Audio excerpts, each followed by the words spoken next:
The pictures are still hard to believe.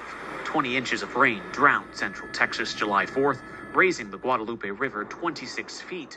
In just the beginning of what the future holds for Texas as the climate continues. And recovery efforts, meantime, continue almost around the clock down there in central Texas. Welcome to Baker Briefing. I'm Ed Emmett, a fellow at Rice University's Baker Institute for Public Policy, and I'm guest hosting this week's episode. I'm sitting here in our recording studio with Bill King, another fellow here at the Baker Institute.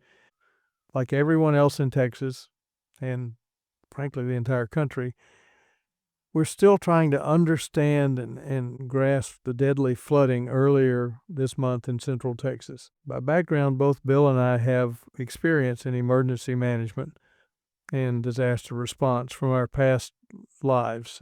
Bill is the former mayor of Kemah, a city that is southeast of Houston. He served on 2 Texas commissions studying the aftermath of Hurricanes Rita and Ike. He was also appointed to a state task force to revise the Houston region's evacuation plans in the wake of the disastrous Rita evacuation. For me, I served for almost 12 years as the county judge of Harris County, which encompasses Houston and 33 other municipalities. And in that role, I served as the Director of Homeland Security and Emergency Management, which made me responsible for the emergency response during a number of weather events. So disaster mitigation and response is something we've both thought a lot about and had to deal with. So today we're going to discuss what transpired in the Hill Country, the immediate policy response, what might we see in the wake of this tragedy. When it comes to disasters, Texas tends to be in the national spotlight fairly regularly, and recently the floods in Kerr County and other parts of the Hill Country, particularly with the camps involved, have really hit hard, not just in Texas, but nationally. We had more than 130 people killed, and I think at last count there were still more than 100 missing. Yeah, helpful. And they weren't just Kerr County residents. They were people who were there for July 4th weekend. Beautiful little babies. Obviously, a lot of young campers. Frankly, I still choke up thinking about. So there are a lot of questions, and I think it's way too early to start saying, well, you're at fault, you should have done this, you should have done that. But given your background with emergency management, what do you want to say at this point? What went wrong? Why weren't evacuations done? Well, what I want to say is we don't know. That's the most important thing we need to say right now is we don't know.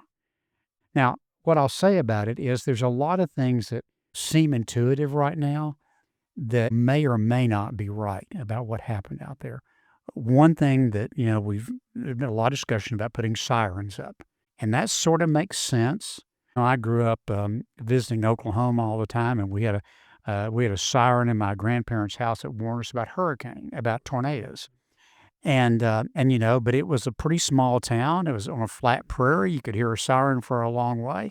I'm not sure that's going to work as well in these canyons in central Texas. And I saw one of the people involved up there, one of the local officials saying, well, this is a big area. I don't know how many sirens it would take for us to be able to get it. So what I hope we don't do, I hope we don't rush off to judgment and say, okay, this is what we're going to do.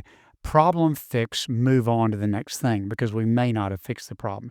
So I hope they'll do some kind of serious after-action report that looks at what actually went wrong out there. Well, and I do too, but I also think that there are parallel situations across the country. For example, western North Carolina. Right. The flooding that occurred there, I was over there talking to government officials last December. It's eerily similar to what's gone on along the Guadalupe River. And if you look at it, it's for the same reason. These are rock-lined valleys, and you have flash floods. Do you rebuild? How do you do it? So maybe North Carolina and Texas can work together on some way of avoiding this in the past. When you got these rocky canyons, you think this is like pouring water into a concrete ditch.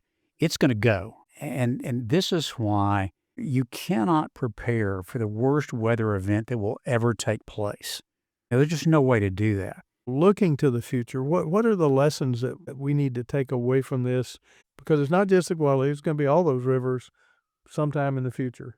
Yeah, I could just see us going out, putting sirens up the Guadalupe and then a different river flood, and there's no sirens over there. So I think we need to come up with a holistic approach to this. And regardless of what you think about climate change, we are getting more rain. And so these events are likely to be more frequent in the future. And so we need to come up with a very thoughtful approach to it. People are not going to abandon these areas, just like they haven't abandoned the west end of Galveston Island, even though a big hurricane there will wipe everything off. And you've got to figure out, how do we mitigate the damage from it? You know, I have to jump. You said the west end of Galveston Island, and that's true, but Bolivar Peninsula, after Ike, there was one greenhouse left standing, Mm-hmm. and now you go and they've all rebuilt. A lot of this gets back to the public. Following Harvey, 86% of the voters voted for a $2.5 billion largest bond issue ever by a local government in Texas. Yet the latest Kinder Institute annual survey, flooding's not high on anybody's list. How do we keep the public engaged? Because that really becomes the issue.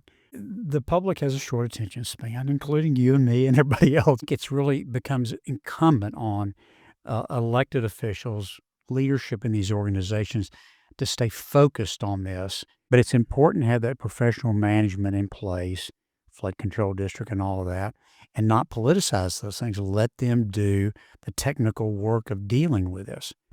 I also think that we've got to have some reasonable expectations. You're never going to solve flooding on a big flat coastal plain where you've plopped down 6 million people. We're always going to have some degree of flooding. And I always sort of shake my head when I hear people talk about, well, the streets in my neighborhood flooded. Well, they're designed to flood. They flood to keep the water from being in your house. You were mayor of Kemah. I was county judge. There will be future county judges. How do we keep them from having to learn the same lessons over and over? Well, I think what you have to have is a professional institutional bureaucracy that's there across administrations, right? And Harris County has done a reasonable job of that in the Emergency Management Office, I think. Now, that's the one office that the current administration has not done a lot of turnover in.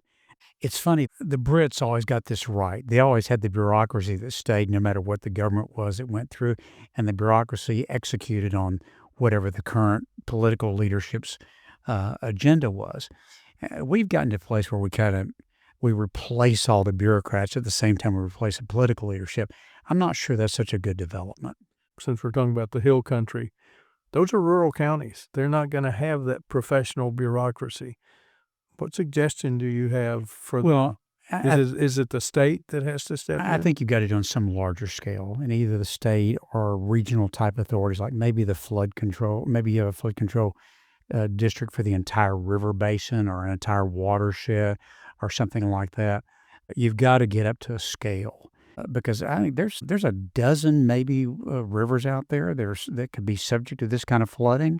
I think the Guadalupe is the biggest one, but you could easily have this happen other places, and it has regularly happened. It just happened out in New Mexico.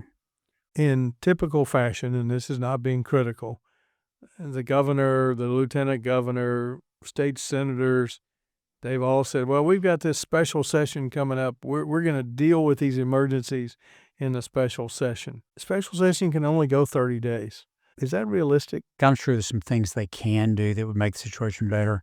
But if you really want a comprehensive plan, we're not going to know the answers by the time the special session hits. I mean, we're not even know the hydrology of what exactly took place.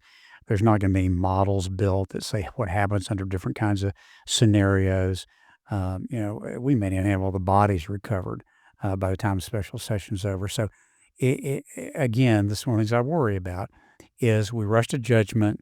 We say we put sirens up the Guadalupe, river basin. And we've solved the problem, and we declare it, and we go home. And then next year, there's a flood, one river basin over that does the same kind of damage. So what I hope, if they want to do some things immediate because they're worried about it, I'm okay with that.